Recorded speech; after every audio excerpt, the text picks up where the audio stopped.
Assalamualaikum warahmatullahi wabarakatuh. Perkenalkan, nama saya Ilham Evan Saputra. Pada kesempatan kali ini saya akan menjelaskan tentang materi. Yang pertama, The Angel Operates. Yang kedua, Object Oriented. Yang ketiga, Cosing. Baiklah, pembahasan pertama itu pendekatan Hegel, di mana pendekatan Hegel adalah pendekatan pengembang perangkat lunak berdasarkan nilai, prinsip, dan praktik inti.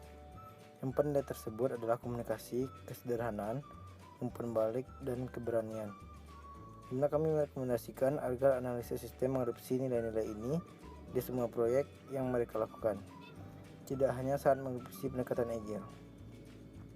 Untuk menyelesaikan satu proyek, penyesuaian seringkali perlu dilakukan dalam manajemen proyek. Dan dalam mengambil praktik pengembangan secara ekstrim, paling terlihat saat seorang menjalankan praktik yang unik untuk pengembangan tangkas.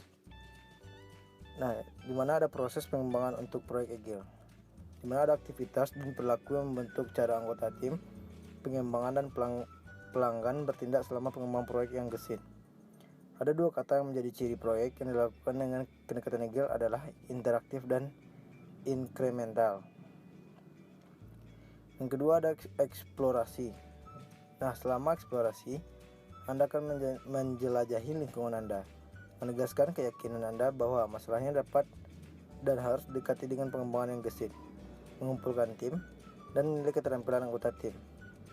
Pada tahap ini akan memakan waktu mulai dari beberapa minggu hingga beberapa bulan. Dan Anda juga akan secara aktif memeriksa teknologi potensial yang diperlukan untuk membangun sistem baru. Dan selama tahap ini, Anda harus berlatih memperkirakan waktu yang dibutuhkan untuk berbagi tugas. Selanjutnya ada perencanaan, di mana tahap selanjutnya dari proses pengembangan tangkas tersebut perencanaan.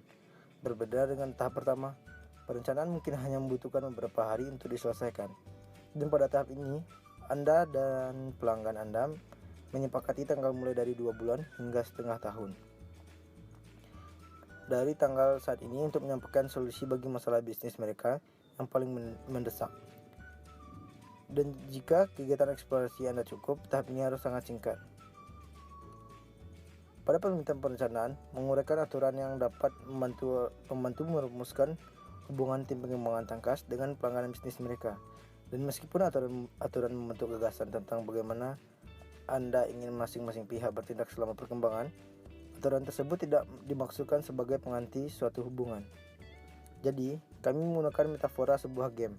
Untuk itu, kami berbicara tentang tujuan permainan, strategi yang dikejar, dan pemain yang terlibat. Di mana tujuan dari permainan ini adalah untuk memaksimalkan nilai dari sistem yang dihasilkan oleh tim yang gesit. Untuk mengetahui nilainya, Anda harus mengurangi biaya pengembangan dan waktu, biaya, dan ketidakpastian yang diambil agar proyek pengembangan dapat berjalan. Nah, untuk melakukan itu, mereka merancang solusi yang paling sederhana, memasukkan sistem ke dalam produksi secara secepat mungkin, mendapatkan umpan balik dari pelanggan bisnis tentang apa yang berhasil, dan menyesuaikan desain mereka dari sana. Dan ada dua permainan utama dalam permainan perencanaan. Yang pertama, tim pengembangan dan pelanggan bisnis. Untuk memutuskan grup bisnis mana yang akan menjadi pelanggan bisnis tidak selalu mudah. Karena proses tangkas adalah peran yang sangat menuntut untuk dimainkan oleh pelanggan. Pelanggan memutuskan apa yang harus ditangani oleh tim pengembangan terlebih dahulu. Keputusan mereka akan menentukan prioritas dan memeriksa fungsionalitas selama proses berlangsung. Nah, selanjutnya ada interaksi ke rilis pertama. Tahap ketiga dalam proses pengembangan Hegel terdiri dari iterasi hingga rilis pertama. Biasanya ini adalah iterasi atau siklus pengujian, umpan balik, dan perubahan. Dengan durasi sekitar 3 minggu, Anda akan mendorong diri Anda sendiri untuk membuat sketsa seluruh arsitektur sistem. Nah, salah satu tujuannya adalah menjalankan uji fungsional yang ditulis oleh pelanggan di akhir setiap iterasi. Selama tahap iterasi, Anda juga harus mempertanyakan apakah jadwal yang perlu diubah atau apakah Anda menangani terlalu banyak cerita.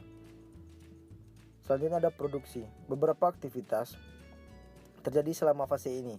Dalam fase ini, siklus umpan balik dipercepat sehingga daripada menerima umpan balik untuk iterasi setiap 3 minggu, revisi perangkat lunak sedang diputar dalam 1 minggu. Nah, Anda dapat mengadakan pengarahan harian sehingga semua orang tahu apa yang dilakukan orang lain.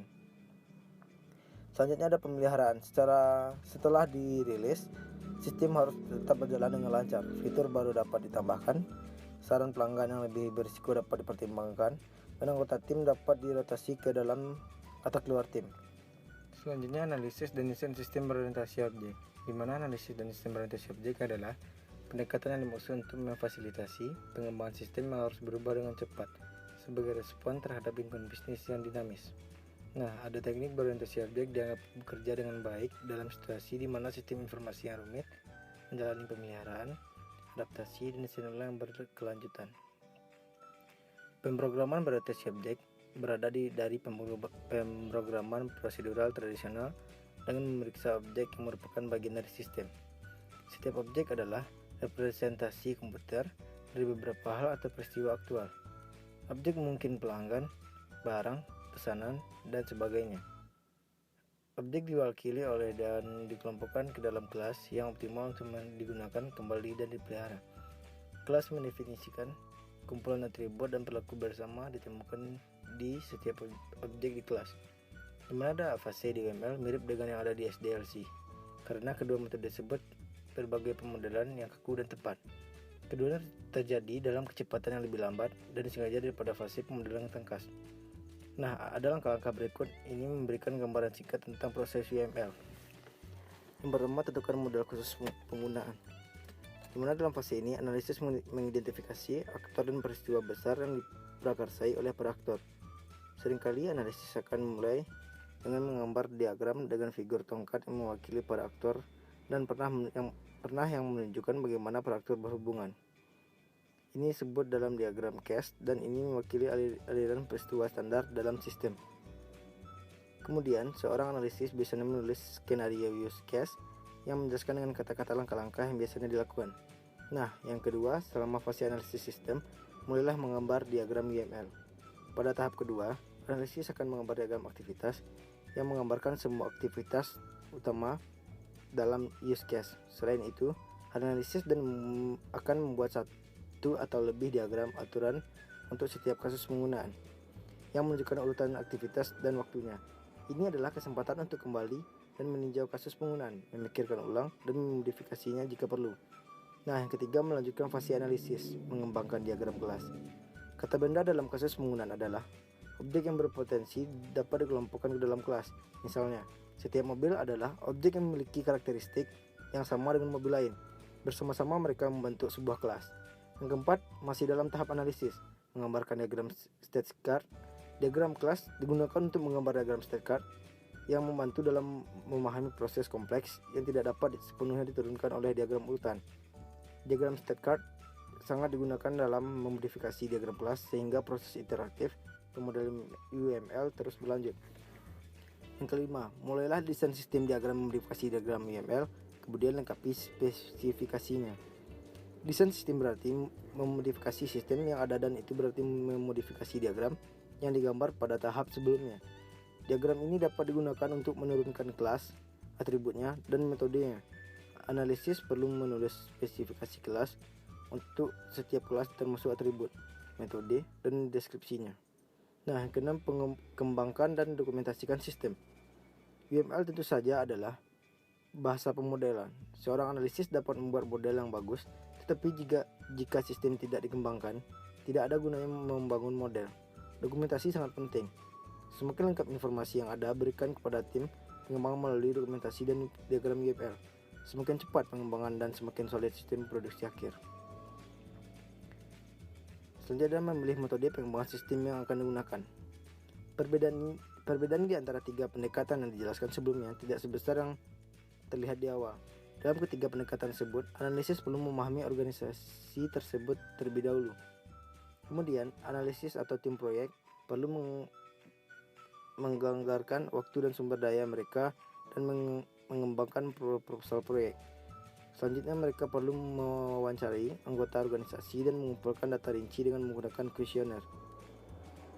Bahkan, metodenya sendiri memiliki kesamaan SDLC dan pendekatan berorientasi objek. Keduanya membutuhkan perencanaan dan pembuatan diagram yang ekstensif.